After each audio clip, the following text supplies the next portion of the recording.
Today we're excited to walk you through the updated Forge experience and go over all the new features we've added to make creating with AI even easier and more efficient. We'll then use the new Forge experience in Layer to show you how to create a 4-step asset upgrade chain using a treasure chest as an example. But first, let's dive into the updated Forge experience, starting with the redesigned prompt box.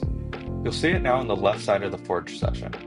At the top, you'll find options to switch between our different forging modes: 2D for static graphics, 3D for generating 3D models, and our upscaler for resizing assets up to 4K. We'll go deeper into each mode later in the video, but first let's focus on the options available for 2D forging. Next, you'll select the style you want to forge with. After picking a style, you can adjust the style weight to control how closely the generated assets follow that specific style. Below this, we've come to the prompt box. This is where you'll guide AI to generate the assets that you need. We've added some helpful features here to make crafting prompts even easier. For non-English speakers, enter text in any language and it'll be translated to English for the AI to generate. You can also select prompt history to access your recently used prompts. Enhance with AI is an option that adds extra details to your prompt. A quick tip here is to review the enhanced prompt to make sure it aligns with your vision, as sometimes it adds in details that aren't necessary. Feel free to adjust this as needed. Below the prompt box, you'll find Forge references, which allow you to guide the AI even further. Here's a quick overview, and we'll dive deeper into each in a future tutorial. Reference image allows you to create variations of an existing image. Style reference allows you to transfer the style from a reference image to your generation. Color and black and white sketches use color or black and white sketches to guide the generation. With the character face reference, you can upload a close-up to generate assets featuring that character's likeness. With character pose, you can use our poser tool to set a specific pose, or you can upload an image and use that to reference the character's pose. Structure allows you to keep the overall structure of your image while changing its appearance. Canny Edge allows you to very closely follow the edge and shapes of your reference image very closely. Once you've set your references, you can choose an aspect ratio, or you can select to generate with transparency enabled. There's also a tileability option to create tileable textures for 3D models. Moving on to advanced settings, you have even more control over the output.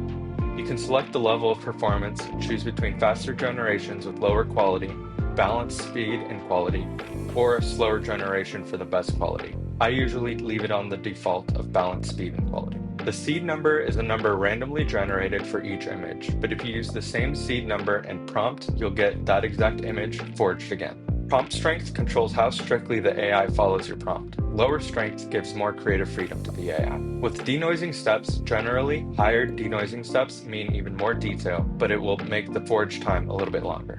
When it comes to 3D models, you can forge using image to 3D or text to 3D. We'll go through the process of creating 2D assets first, and then we'll create a 3D model from that image. Now, let's go through a few examples to show how to apply all these features for different use cases. So we are going to go through the process of upgrading a treasure chest.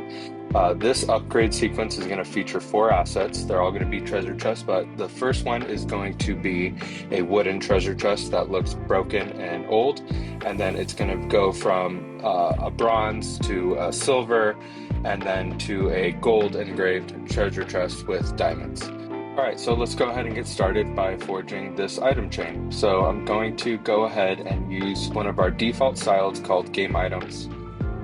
For this, I'm going to type in an isometric view of an old treasure chest, broken wood panels, rusty bronze lock, and that's it for this prompt. I'm going to go ahead and forge that a few times so that we can have a bunch of different variation to select. All right, so our forges are done. We have quite a few different options here.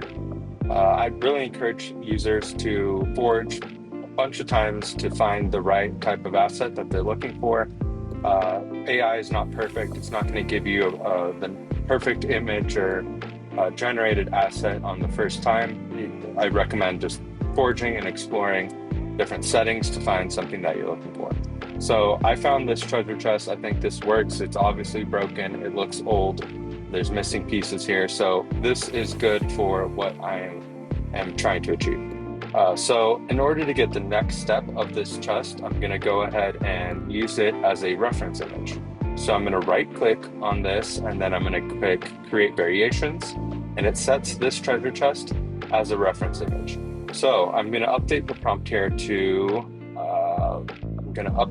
here an isometric view of an old treasure chest, wood panels, silver metal bands, silver lock. I'm going to set the similarity here to 30%. I know that should give me what I'm looking for. All right, so our forges are now done. What was important for me was that the perspective of the treasure chest remained the same, so they look very similar. I was able to achieve the older looking treasure chest with these silver metal bands and the silver lock. So I'm going to go ahead and select one that I think would work good for what I am looking for. So I'm going to go ahead and go with this one up here at the top. It has those silver bands that I'm looking for, and it looks clearly silver. And when we compare them, they look very similar. From an old broken treasure chest to a newer treasure chest. So I'm going to go ahead and right click here. I'm going to favorite it, and I'm going to repeat this process to get the next step for this upgrade of the treasure chest. So I'm going to go ahead and click here, right click, and I'm going to click create variations, and I'm going to update the prompt here to an isometric view of a shiny treasure chest, new wood panels, and then I'm going to update this to gold metal bands and a gold lock. This is spacing, gold metal bands and gold lock. Now I'm going to forge that a few times, and let's see what we get there. All right, so now that our forges are done, we can see here we have some treasure chests that still align with the perspective and overall dimensions of our reference image. They look very similar, but new with our new prompt that we are trying. So I'm going to go ahead and select one here. This one looks very clearly gold. The wood panels definitely look newer and shiny. So I'm going to go ahead and favorite this one and repeat this process for the last treasure chest that I'm looking for. So this one is going to be a shiny treasure chest, new wood panels, gold metal bands, gold lock, and I'm going to make this one engraved with diamonds and gems. All right, so I'm going to forge this a few times. So we should get a generated asset that is very similar, but has these different updates with the diamonds and gems. All right, so our forge is now done. We have these new treasure chests that now are engraved with diamonds and gems. So we have a few options here, but I'm going to go ahead and go with this one here. It's the design is pretty simple. We have clearly some diamonds here. So I'm going to go ahead and favorite this one right there. And then now I can go here to my favorites tab. And now we can take a look at this complete item chain that we just were able to create. We got the starting one, and then we have still an older treasure chest, but it's now silver, better condition than this original one. And then it gets into a nicer treasure chest with gold bands, and then finally this really great treasure chest with diamonds engraved. So this is how you would create an item set using references and prompting with the new prompt box. Now I wanted to show you how you can use one of these assets and go ahead and turn it into a 3D model. So you can right click here and create 3D model. That will open up the 3D mode. This is going to launch the image to model variation. You can go ahead and click Forge 3D. This will take 2 to 3 minutes, so I will check back in once that is complete. All right, so our 3D models have now finished forging. Gonna go ahead and set this so we can look at it. So this is the broken treasure chest. It's got the broken textures here. It looks like our forged image. Let's take a look here at the diamond engraved one. Let me set this to ambient illumination. Yeah, here we go. That is how you can convert your 2D image to a 3D model and be able to use that for your mobile game. Thanks for watching the tutorial, and stay tuned for our next one.